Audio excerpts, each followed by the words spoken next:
This is a 2017 Ferrari 488 Spider with a Mansory 4XX Siracusa body kit. Now, the car features a multitude of cosmetic exterior and interior modifications, including some mechanical upgrades. Looking at the exterior, it looks very similar to the Ferrari FXX-k, which is their special race cars, and it looks so much so like the car that Ferrari actually sued Mansory for the likeness.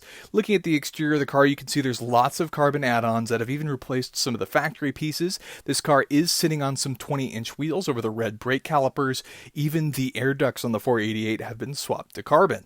Looking at the back, you can see those wings. They're very reminiscent of the FXX series. We can see the flat window notifying that this is a Spider, and the glass that shows you that beautiful 4.9-liter twin-turbo V8, which has been tuned with 4 increased horsepower. Looking at the side here, you can see some more carbon, including the front and rear splitters that have been added to the car, the wheel vents, of course, and there's even a Novitec 2-inch lift to make sure you don't scrape all that beautiful carbon.